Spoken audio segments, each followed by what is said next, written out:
Sample space and events. The sample space U is a set of all possible outcomes of an experiment. The event is a set of outcomes of the sample space that have a particular property. Sample space and events. Sample space is like the universe in which all possible outcomes. So if you roll a die, the sample space is just going to be 1, 2, 3, 4, 5, 6. An event is a set of outcomes in the sample space that have a particular property. So the event is, like, if I roll a die,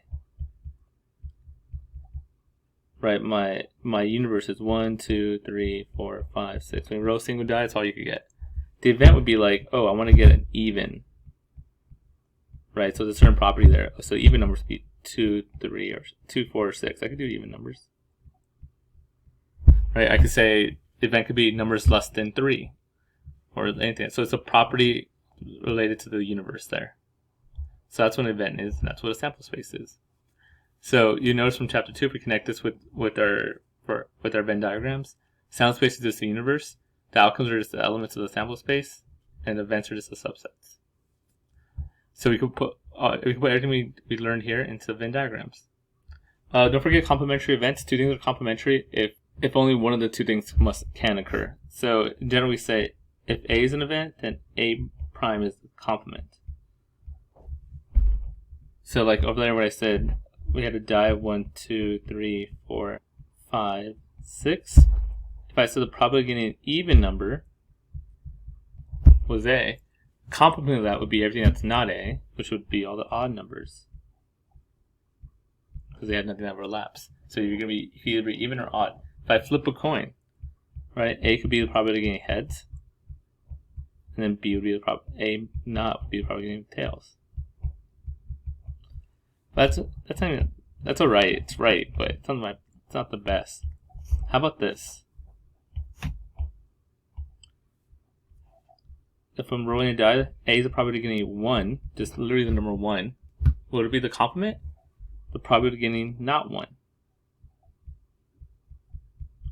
Right? You either get 1 or you get the rest.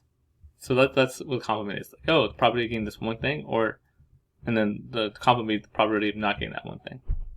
That's the way we generally think of it. Okay, let's do a couple examples. A normal 6-sided dice is rolled.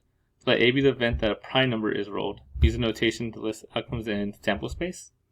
So they want the sample space. We're rolling a die. My sample space is going to be 1, 2, 3, 4, 5, 6.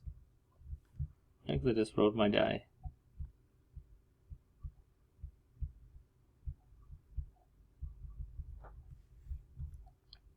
So there's my sample space. Second, I want the odds of getting A. Now remember what A is. A is an event that a prime number is rolled. So here we go. What's a prime number? Well, 2 is the first prime number.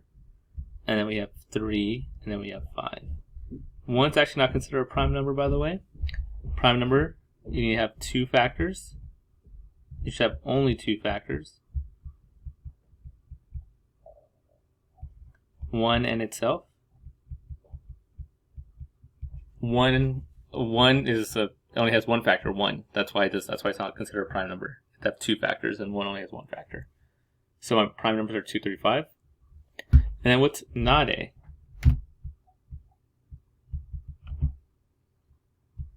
Well, not A would be everything else. So 1, 4, and 6. And then they want me to draw a Venn diagram to show the sample space. So all they mean by that is like, here's my little Venn diagram, here's my universe, which is 1, 2, 3, 4. Actually, I need to write it there. What am I doing? So here's my universe, and then we want A. Right, and then all this space outside here will be not A. And I got to fill my Venn diagram with these numbers here. Well, A has 2, 3, and 5. And then the stuff not in A would be 1, 4, and 6. You can put the numbers anywhere. I mean, not anywhere. In this, I have to put my A numbers in here, and I have to put my not A numbers in here, but it doesn't matter where you place them in that region. So there we go. Next, two-dimensional grids and tree diagrams. So sometimes when we do things, we want to do operation twice. So like when I roll my die, what if I roll my die 2 times instead of just 1? What if I want to roll my die 3 times? What if I want to flip a coin a couple of times?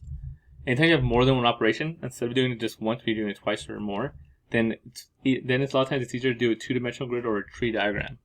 Generally, if you just do two things, two-dimensional grid would be good. If you do it more than two times, a tree diagram is great. And honestly, I love the tree diagram. It's probably my favorite thing in stats. So let's look at it here. List of possible outcomes when two coins are tossed using a two-dimensional grid. So we're tossing 2 coins, not just one. So the way we draw that, it's like this. So we're gonna have coin 1 right here. We'll have coin 2 going up.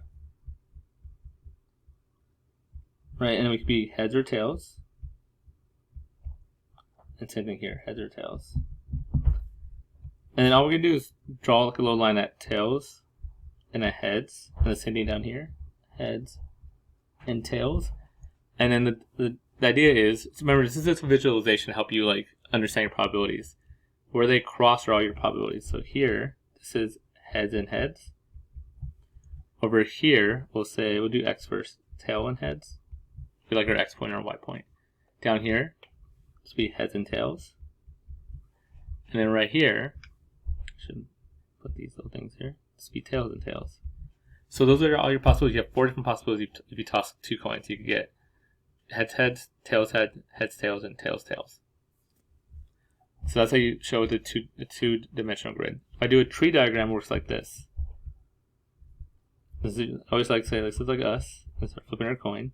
And we can go heads or we can go tails. Like that. And then you're going to flip it again because you're flipping 2 coins. Essentially, it's like flipping doing it again. So you can get heads again. You get tails again. Heads or tails. And the way a tree diagram works to find all different outcomes is you follow a path.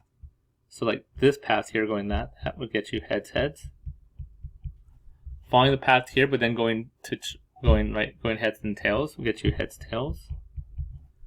Over here we get to tails and heads. And then finally tails, tails.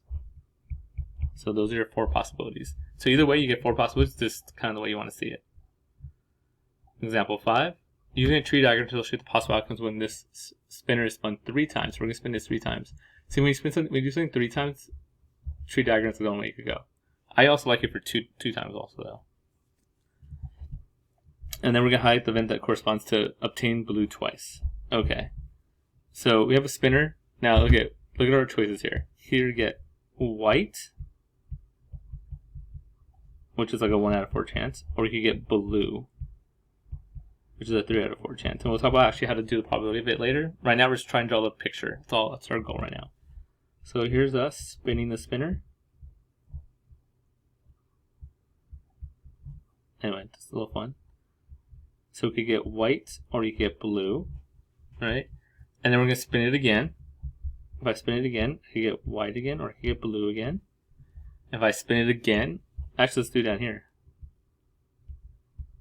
So this is spin 1. This is spin 2. We gotta spin it one more time. So we're gonna do spin 3. So that means after this, I'm gonna go white, blue, white, blue, white, blue, white, blue. And those are all the different possibilities. We can spin this thing 3 times. But keep in mind, highlight the outcome that corresponds to the event obtaining blue twice. So all the different ways you can get blue twice. So look at here. If I go up, white, white, white, only get white once. Only get white, don't get any blue at all. To get blue twice, I have to do this path here. White, then blue, and then blue. That'll give me white, blue, blue. How about down here? What if I went blue first? I could go blue, blue. Now, if I go blue again, I've done it 3 times. That's 1 and twice. I gotta go up to get white. So blue, blue, white. And there's another way I could do this. I don't think I'm running out of highlighter colors, but let me see one more way. I could go blue, white, and then blue. Right, and then you see I get blue twice. I obtain blue twice there. So there you go. There's 3 different ways to get blue twice in this picture. And again, the whole goal of this thing was just to draw the different possibilities. We'll actually work on how to do the mathematics of this later on. Anyway, that's the lesson.